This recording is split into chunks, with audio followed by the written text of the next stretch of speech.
Good morning. Welcome to Walking Boxing. It is Monday, August 18th, 2025.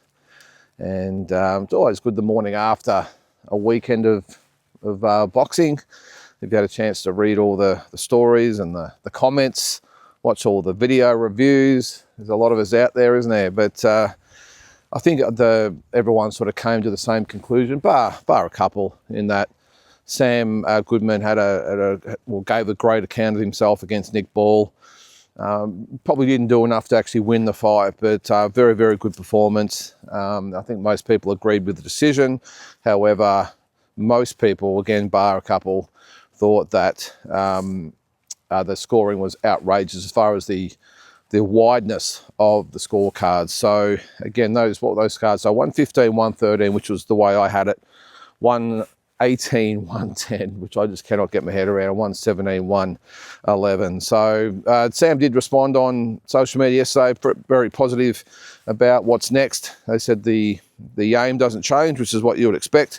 And of course, thanking all the supporters that made the long track over to Riyadh. So he'll be back. I think in these situations, it's, excuse the pun, but you take it on the chin and you get back in the gym and you get on with it and you go and you have another crack at it. Even Tszyu, with how disappointing it's been for him in the last sort of 18 months. He's in Japan at the moment. I'll get to him in a second, but he's over there doing some training as well. So good to see the boys have a good frame of mind. But actually, before we get into what happened on this day, a little bit of sad news this morning. I just heard on the radio that Terence Stamp, the British actor, I remember him, is the first villain I ever remember on the big screen. He played General Zod in Superman 2. He played that role really well, by the way. I hated General Zod as a 8-year-old or something, I think it was. But it was also in Wall Street was the other one it was in. But also the one I probably remember him the most for, which is pretty shallow on my behalf, is Young Guns. He played, who did he play? Murphy. Tunstall, that's right, John Tunstall was his name, and it was only a small role in it. Well, it was a big role, but it was only in it for a short amount of time, but I do remember him out of that. So, as I said, my movie repertoire is limited to the blockbusters, not the deep and meaningful movies, but that's what I remember him as well. Actually, the other thing I just heard on the radio that almost made me fall over is, I know we're going to get on to boxing in a minute, by the way, so bear with me, but the AFL over the weekend in Adelaide, an Adelaide player, Isaac Ranking, looks like he might miss the final series with a 4 to 5 week suspension for homophobic slur. Now, I don't know what was said, but surely nothing you could say to an opposition supporter, even in this day and age that we live in, that could be worth missing an entire final series. There's one more game to go in the home and away season, plus the 4 weeks or 3 or 4 weeks that they'll play in the finals, that he might miss not just one game, but an entire final series for a homophobic slur. Now, I understand you can't do that these days. Again, I understand the world's changed and we're all a little bit precious and we've got to be understanding, and I get it. But to call someone a name on a football field and get a 4 to 5 week suspension, I've seen guys getting ironed out with elbows and shoulders and dangerous tackles and cheap shots and all this sort of stuff get less than that, and he's going to get up to 5 weeks for calling someone a name. Now, again, I understand the day and age we live in, but surely nothing you would ever say to anyone, even including their mother, could be worth up to 5 weeks out of the game at the peak time of the year where there's finals on the line. I don't get it. But anyway, that's the world we live in at the moment, and I don't like it. All right, what else have we got on this day? Yes, we'll start with that. Sorry to go on a bit of a rant there to get things started. We'll go back to 1958. And Floyd Patterson stopped Roy Harris in round 12 to retain the World Heavyweight Championship. That was in at Wrigley Field in Los Angeles in front of 21,500 people. And also on this day, we'll go back to 1979. Matthew Saad Muhammad defended his WBC light heavyweight title, defeating Brit John Coneth. That was in Atlantic City, New Jersey. 1985, Lupi Pintor defended the world super bantamweight title with a win over Juan Meza. That was in Mexico City. In 2018, Nicaraguan Christopher Rosales defended his flyweight title, defeating Irishman Paddy Barnes. The fight took place in Northern Ireland. That was on this day. All right, so it's fight week, and we're a couple of days away from the Nikita Tszyu and is it Ismaili? What's his name? I haven't got it there. Whatever his name is, Ismaili. I won't look it up, but that's in 2 days' time. And you've got, is that good? I don't even know his name. I'm sure he'll put up a good fight though. The other one, Michael Zarafa on that card as well, and Brock Jarvis on there as well, Jazzy Parr, a few of the others. So I'll probably do a little bit more research. Come here, man. A little bit more research on the card. Well, I have done a bit of research, but I'll give a preview of the card on probably on Wednesday, the day of the fight. Probably a heads up that at this stage, I think probably the A side are going to win all those fights, but you never know. You never know. It is also fight week up in Queensland. Now, I haven't really said much about this card, but Oz Boxing or Australian Boxing Central have done a really good job promoting. It's at Fortitude Valley. Steve Della and the crew up there celebrating 40 years in the industry, and they've got a really good main event up there, Jake Wiley and Bilal Dib, which will be a really, really good fight, both coming off sort of high-profile losses. Jake Wiley to George Kambosos. Good morning. And Bilal Dib against Liam Wilson, so that was earlier in the year. G'day, buddy. The dog wanted to say hello. Jesus, okay. But yeah, also Sky Nicholson on the undercard of that. Actually, come here, man. We'll pull out the card. We'll have a quick look before we get into the other stuff happening. So Jake Wiley, Yusuf Dib. Sky Nicholson's fighting Vaishi Singh. Alex Leopold Jr. also on that card is against Tom Ngapi. I think you pronounce his name there. But that is the Fortitude Music Hall in the Fortitude Valley up there in Queensland. And look, I've got a fantastic relationship with Steve Della and Luke Meldon up there. They are just the best characters you'll ever find in the sport. And yeah, just really, really great guys. They know their stuff. Obviously, Steve Della, very, very underrated.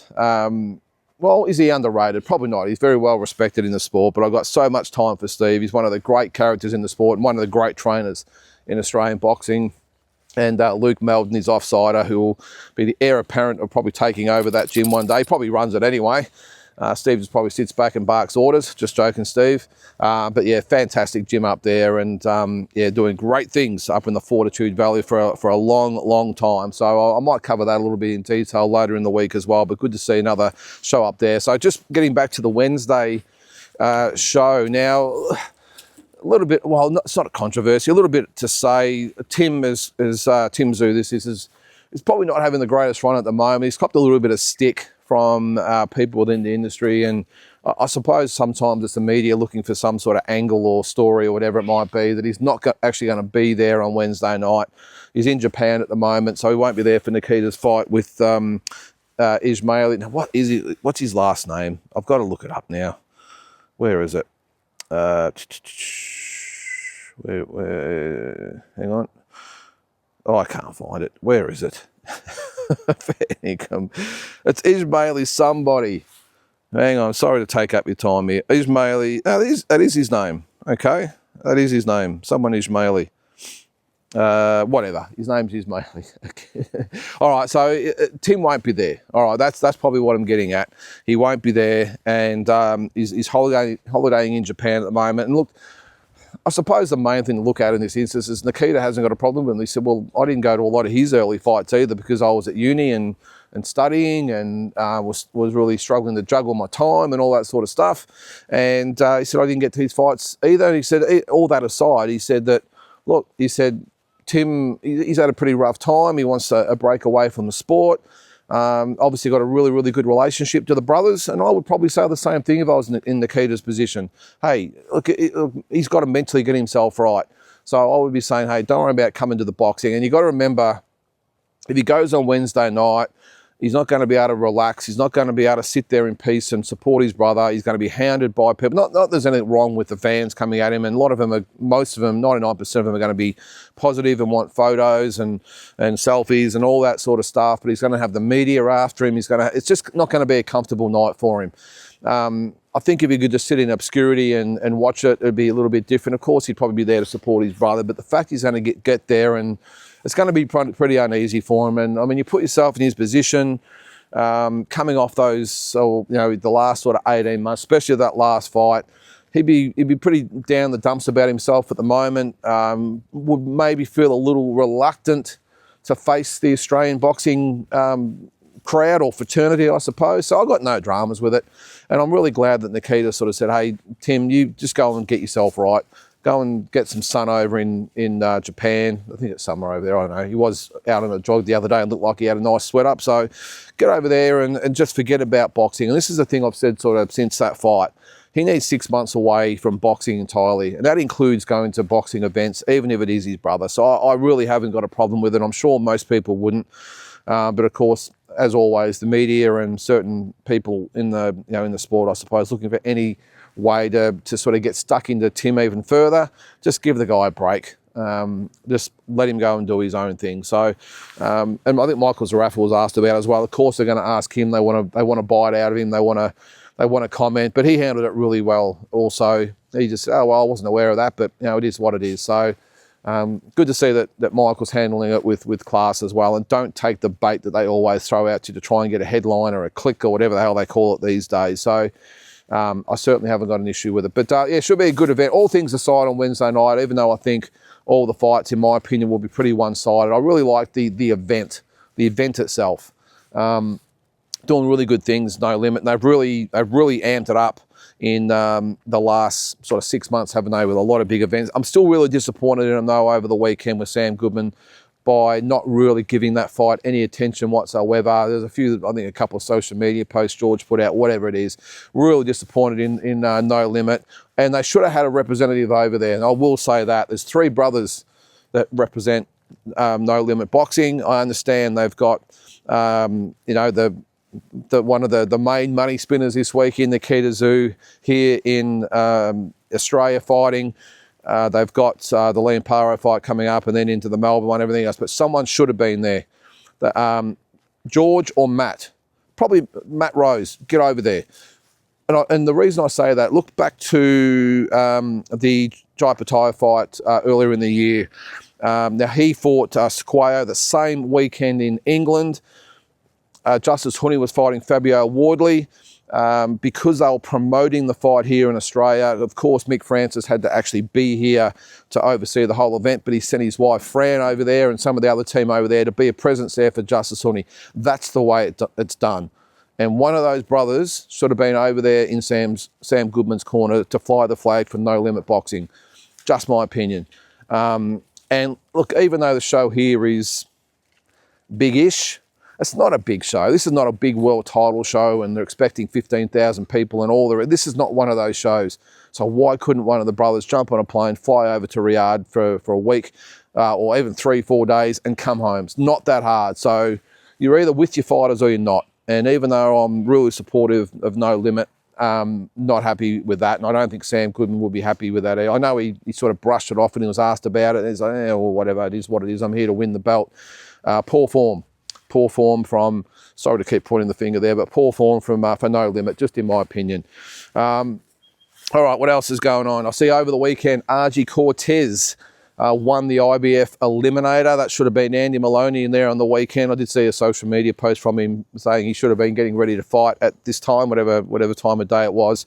RG Cortez, his word that, I mean, it's only straight after the fight, that he will get that IBF Eliminator. However, I wouldn't be surprised if there's still some work being done from Team Maloney for the circumstances to maybe have something happen there. Maybe they do have to fight, but another location, or maybe Andrew fights someone else. I don't know, but from what I see, he did win the fight, but from what I saw, that they are talking about him fighting the IBF champion next. And what was his name? Is it Willibaldo Gomez or something like that? I haven't really seen much of him, but let's hope sanity prevails in that, and they give Andrew another opportunity in some way to get back in the mix for those titles. I mean, he is rated pretty high with the other organisations, except the WBA, I think it is, but he's ranked quite high with the WBC and WBO. So it's not all lost for Andrew, but just a really disappointing end to that campaign. To be over there for 4 or 5 weeks, whatever it was, to have, what was it, four date changes, 2 locations changes, just, again, poor form from the promoters over there. Now, the big news after the weekend is they're talking Otama and Usyk. Tyson Fury actually said that he reckons that Otama would wreck Alexander Usyk. And who knows? I mean, we're all getting excited about it. I would think that as good as Otama looked yesterday, there's no way you would see Alexander Usyk to stand in front of him and just let him have his way. Usyk would be moving left and right and jabbing and probing with the punches and countering him and all that sort of stuff, and probably being cautious early. But the fact that it's been mentioned, I mean, Frank Warren, I think, said that they want Usyk next, and he manages or promotes Otama. And most importantly, Turki El Sheikh wants the fight. So maybe this is not as far-fetched as what we might have thought. He's probably almost 21 now, is he? Fighting Alexander Usyk next. Now, look, in some way it does make sense. Alexander Usyk always looking for challenges. And maybe this is the one for him that is the ultimate challenge, is this sort of Mike Tyson-esque fighter that some people are saying would beat him. Could be that challenge. I mean, I sort of get in one respect, like the Joseph Parker fight. Now, 100% Joseph Parker deserves that fight over anybody else. But I suppose that in this day and age doesn't matter a whole lot, does it? It comes down to what fight is the biggest fight, the most marketable fight, the fight that makes the most money. And can you imagine Usyk and Otama at Wembley Stadium in England? It would be massive. I'm not sure they'd put it on in Riyadh. I think it'll probably lose a lot of its luster. But to have an Englishman again, he's just made a habit of beating Englishmen over the journey, hasn't he, Alexander Usyk? But it is suddenly very, very marketable.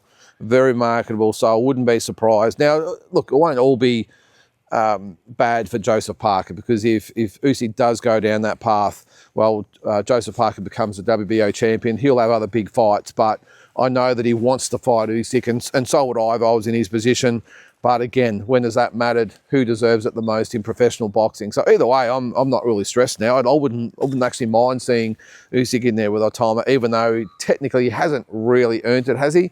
But who has? He's probably got a better resume than some of the other heavyweights out there that are in line as well. So no, it's definitely going to heat up. And Otama, suddenly it's big news in boxing. He's a big name in boxing, isn't he? So we'll see what happens there. The other thing, speaking of sanctioning bodies, Dmitry Bivol has been asked to provide proof of his medical condition to the WBO.